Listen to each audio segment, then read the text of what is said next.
नमस्कार YouTube family मित्रांनो आणि मैत्रिणींनो, तुम्हा सर्वांचं आपल्या यूट्यूब चॅनलमध्ये अगदी मनपूर्वक स्वागत आहे. तुम्हा सर्वांच्या सपोर्टची मला खूप गरज आहे, त्यामुळे प्लीज आपल्या चॅनलला जास्तीत जास्त प्रतिसाद द्या, जेणेकरून तुमचा प्रतिसाद आमचा उत्साह वाढवेल. चला तर मग वेळ न दवडता सुरुवात करूया आपल्या आजच्या या सुंदर कथेला. आता मात्र मानवीला रियांशचा तो स्पर्श असह्य होत होता. त्याने तिला त्या ठिकाणी स्पर्श केल्यामुळे ती पूर्णपणे उत्तेजित झाली होती. ती म्हणते, अहो प्लीज मला अजून त्रास देऊ नका. पण रियांश ऐकणार नव्हता. तो म्हणतो, जान, आज फक्त माझी मनमानी चालणार आहे. तुला किती त्रास द्यायचा आणि किती नाही हे फक्त मीच ठरवणार. असं म्हणून तो एक हात तिच्या नाजूक भागाला घालतो आणि दुसऱ्या हाताने तिच्या उरोजाला दाबू लागतो. त्याचा वेग आणि स्पर्श याने मानवी खूपच तडफडू लागली होती. पण जेवढा तिचा आवाज निघत होता तेवढाच रियांशचा आवेग वाढत होता. तो खूपच उत्तेजित होऊन तिला त्रास देत होता.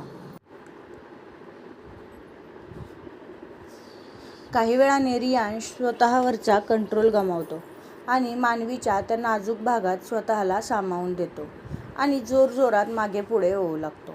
त्याच्या या कृतीने मानवी खूपच मोठमोठ्याने आह टाकत होती. तिला त्या वेदना असह्य झाल्या होत्या. रियांश मात्र तिच्यावर त्याच्या प्रेमाचा वर्षाव करत होता. तो रात्रभर वारंवार तिच्या भावना आणि शरीर यांना आपलंसं करत होता. खूप दिवसांनी दोघे पुन्हा एक झाले होते. बाहेर पडणारा पाऊस आणि खोलीत रंगलेला रोमांस यांची जणू एक लयच बसली होती. पहाटे 5 वाजता रियांश थकतो आणि मानवीला मिठीत घेऊन तो झोपी जातो. मानवी ही खूपच थकली होती. रियांशच्या रोमांसची तिच्या शरीराला चांगली झळ बसली होती. ती वेदनेने व्याकुळ झाली होती. त्यामुळे त्याच्या कुशीतच डोळे मिटून शांत पडून होती. सकाळी 9 वाजता तनू रूम बाहेर येते. तेव्हा तिला यश रियांशच्या रूम बाहेर थांबलेला दिसतो. त्याला तिथे पाहून ती म्हणते, तू इथे काय करतोयस? तेव्हा यश म्हणतो, मी एका मीटिंगसाठी बॉसची वाट पाहतोय. तनू त्याला म्हणते, तू चुकीच्या वेळी आला आहेस. तुझे बॉस आज दुपारपर्यंत तरी रूममधून बाहेर निघणार नाहीत. यश तिच्याकडे प्रश्नार्थक नजरेने पाहतो. तेव्हा ती त्याच्या कानात काहीतरी सांगते. तो तिच्याकडे मोठ्या डोळ्यांनी पाहू लागतो. तनू त्याला एक धक्का देते आणि माझ्यासोबत नाश्ता कर असं म्हणून त्याला घेऊन जाते. दोघेही नाश्ता करतात आणि हॉलमध्येच गप्पा मारत बसतात. दुपारी 1 वाजता रियांश जागा होतो. तो डोळे उघडताच त्याला मानवी दिसते. ती शांत झोपली होती. तो तिला स्वतःजवळ ओढतो. मानवी आणि रियांश दोघेही विवस्त्रच होते. त्यामुळे मानवीचं ते शरीर पाहताच रियांशच्या भावना पुन्हा एकदा जाग्या झाल्या होत्या. तो पुन्हा तिच्या कानाजवळ मान आणि ओठ फिरवू लागतो. त्याच्या स्पर्शाने मानवी डोळे उघडते. पण ती अजूनही थकलेली वाटत होती. तिचा चेहरा पूर्णपणे डाऊन झाला होता. ती म्हणते, हे काय करताय तुम्ही? तुम्ही रात्रभर खूप वेळा मला त्रास दिला आहे आणि अजूनही तुमचं मन भरलं नाही का? त्यावर रियांश तिच्या आणखी जवळ येतो आणि तिला स्वतःकडे खेचतो. तो तिच्या कमरेवर हात टेकवतो. त्याचा स्पर्श होताच मानवी पुन्हा एकदा शहारते.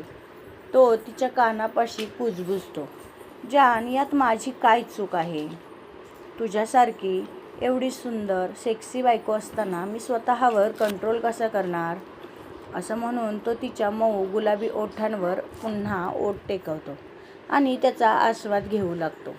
मानवी त्याला अडवण्याचा प्रयत्न करते, पण तो काही ऐकणार नव्हता. तो तिचे हात घट्ट पकडतो आणि पुन्हा एकदा तिच्या भावनांशी आणि शरीराशी जवळीक साधतो. असं म्हणतात, जे नातं भावना आणि मनाने घट्ट होतं त्यात प्रेम आणि आपुलकी बांधली जाते. शरीराचा मेळ हे फक्त शरीर सुखासाठी नाही, तर एकमेकांना आहे तसं स्वीकारून 2 आत्म्यांचा संगम होऊन ते नातं अधिकच घट्ट आणि सर्वश्रेष्ठ बनतं.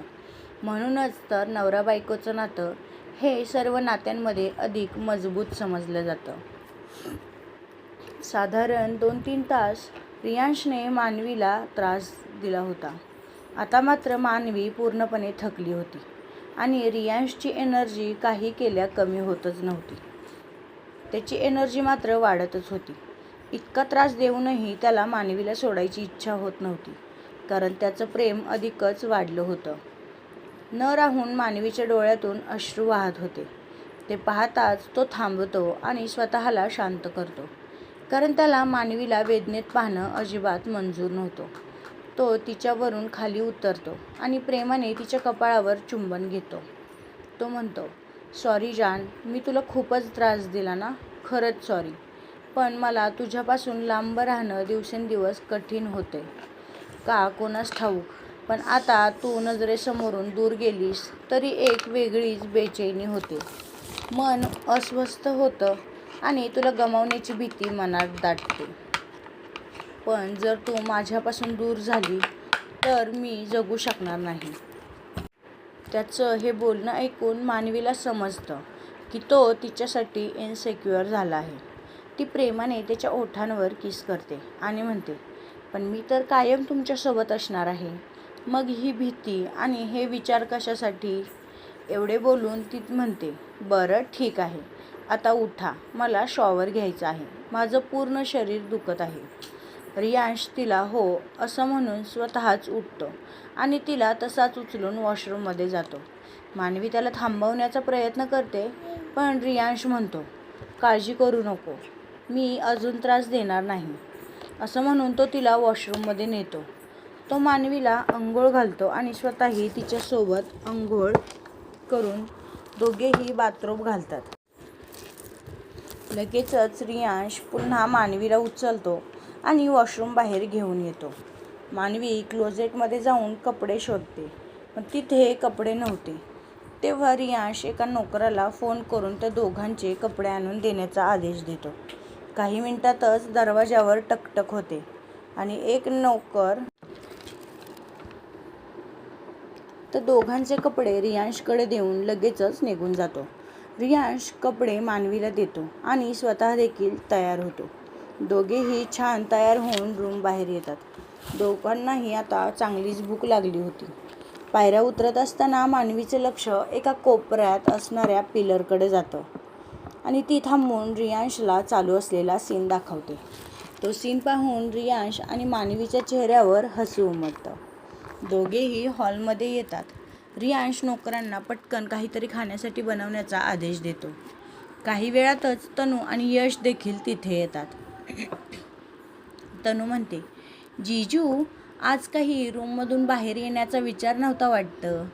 एवढं बोलून ती हसू लागते. रियांश पण खोडकरपणे म्हणतो, "हो, बरोबर आहे तुझं.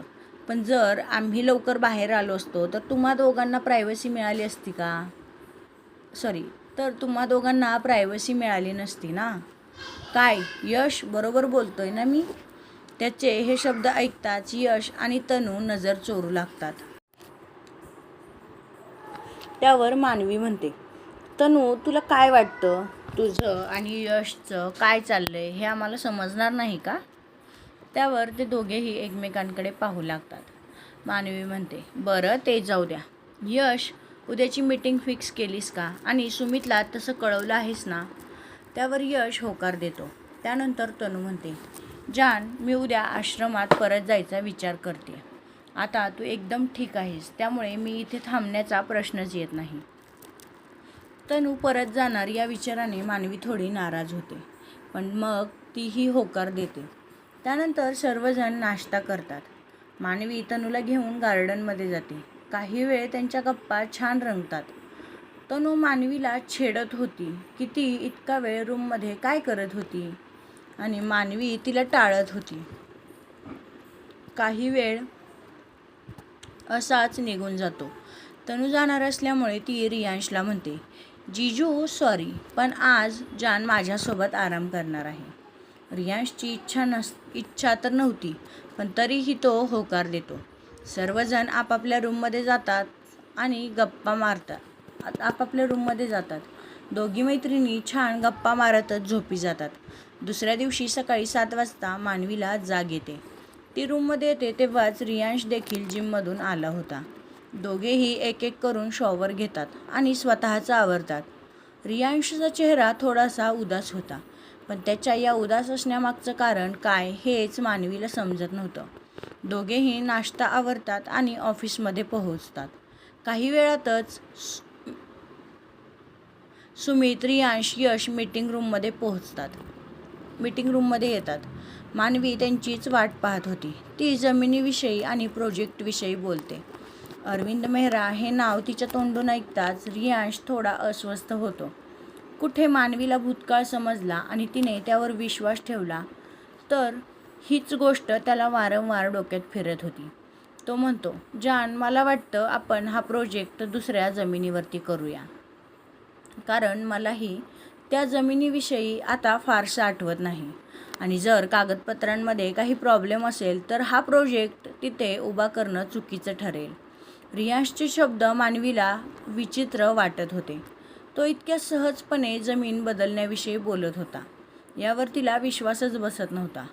ती म्हणते, ठीक आहे, पण मी एकदा जाऊन त्या जमिनीची पाहणी करणार आहे आणि त्यानंतरच मी तुम्हाला माझा निर्णय सांगेन. रियांशचा चेहरा आधीपासूनच उदास होता. त्यात हे एक नवीन टेन्शन मिसळलं होतं. मीटिंग संपल्यावर रियांश लगेचच उठून बाहेर निघून जातो. मानवी सुमितला विचारते तेव्हा तो याविषयी मला काहीही माहीत नाही असं म्हणतो. मानवी मीटिंग रूममधून बाहेर येत असताना एका हट्ट्याकट्ट्या माणसासोबत तिची धडक होते. तो व्यक्ती तिला पडण्यापासून सावरतो आणि ती ठीक आहे ना हे देखील विचारतो. मानवी होकार देते. इतक्यात सुमित तिथे येतो. त्या व्यक्तीला पाहून तो म्हणतो, सर, तुम्ही इथे? तो म्हणतो, मी फक्त यारला भेटायला आलो आहे. कुठे आहे तो? सुमित केबिनकडे बोट दाखवतो.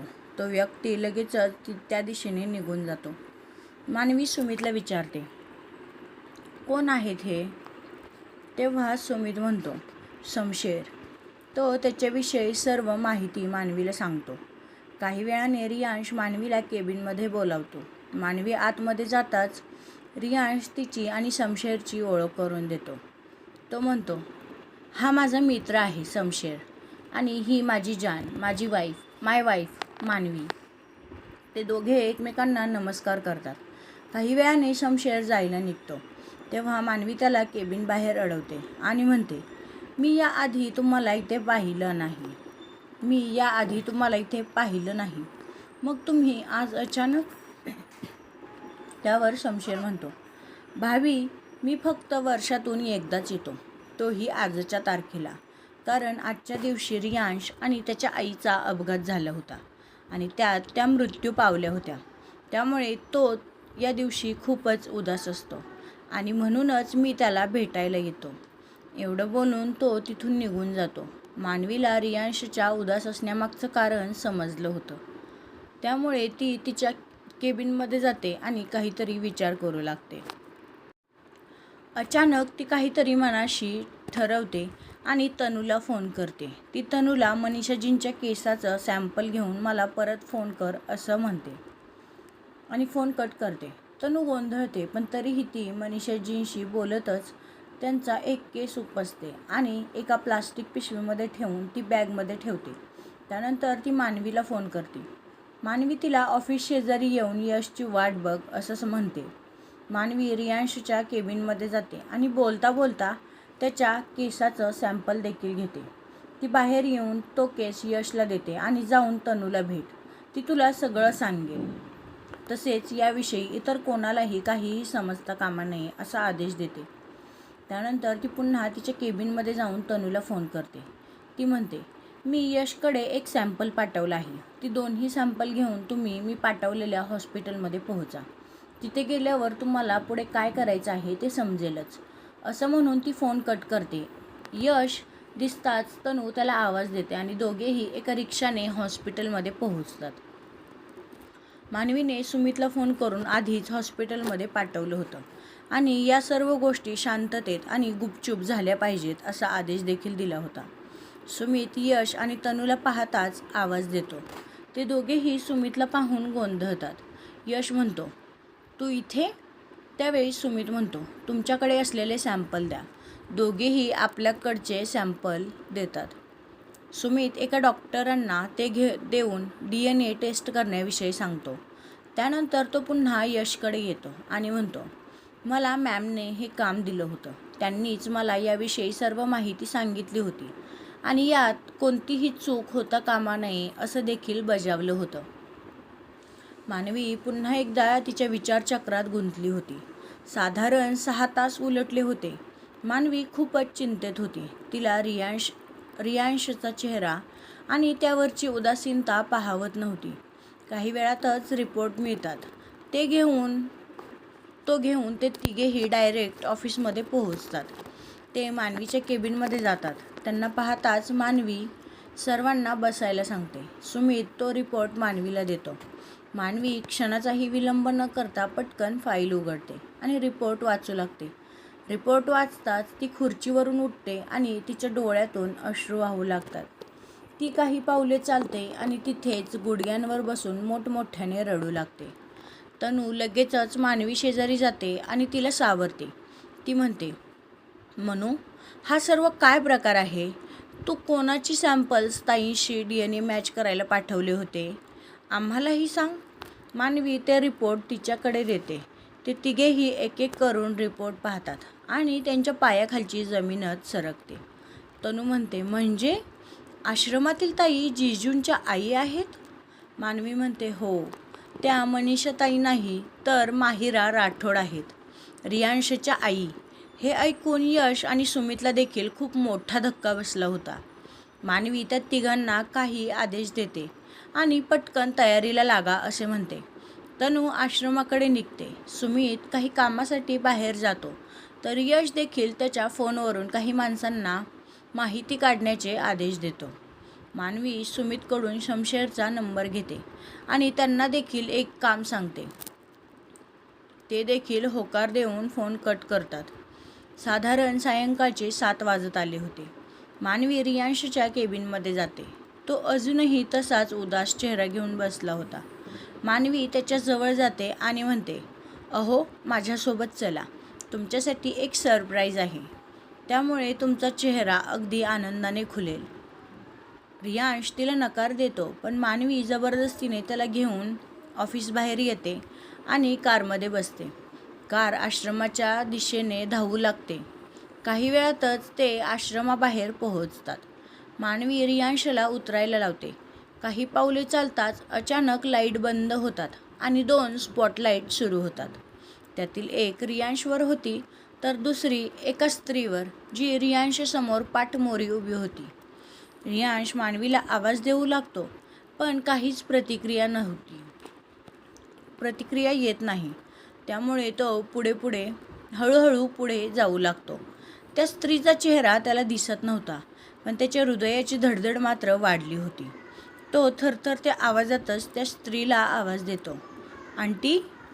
ती स्त्री मागे वळते आणि तिचा चेहरा पाहताच रियांशचे डोळे मोठे होतात.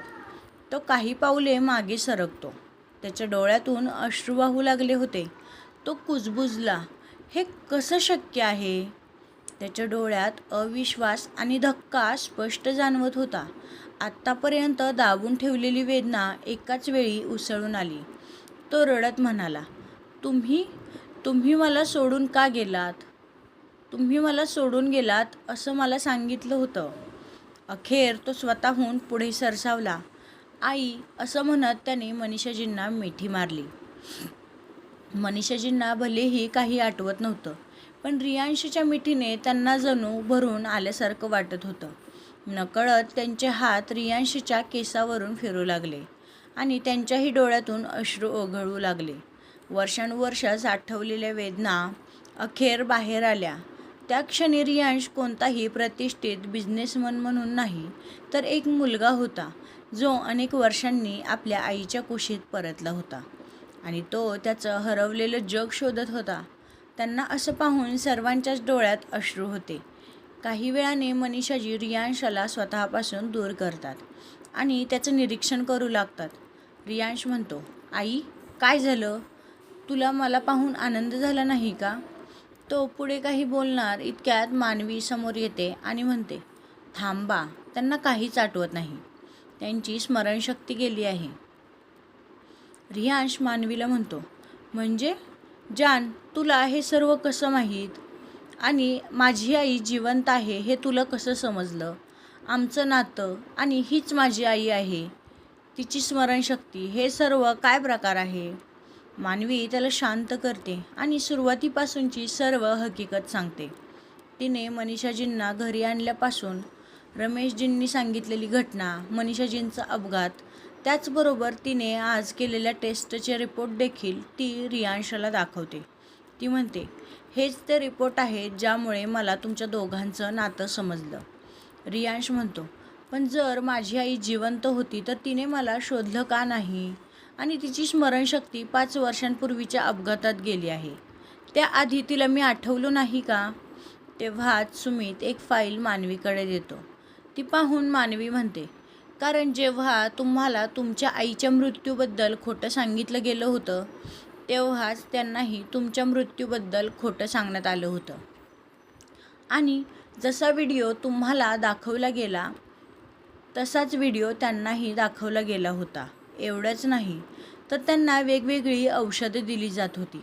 आणि जेव्हा ते या सर्वांपासून लांब झाल्या तेव्हा त्यांना अपघात करून मारण्याचा प्लॅन केला गेला. पण एका व्यक्तीने त्यांना वाचवलं आणि अगदी बहिणीप्रमाणे जीव लावला. त्यांनी त्यांचं भाऊ असण्याचं कर्तव्य अगदी उत्तम बजावलं. तर मित्रांनो, आपला आजचा भाग इथेच संपत आहे. हा भाग तुम्हाला कसा वाटला हे मला कमेंट करून सांगायला विसरू नका. त्याचबरोबर आपल्या या चॅनेलला जास्तीत जास्त सपोर्ट करा. लाईक, शेअर आणि जास्तीत जास्त सबस्क्राईब करा. चला तर मग भेटूया पुढच्या भागात. तोपर्यंत बाय बाय. पुढील काही एपिसोडही खूपच इंटरेस्टिंग असणार आहेत, त्यामुळे नक्की पहा. बाय.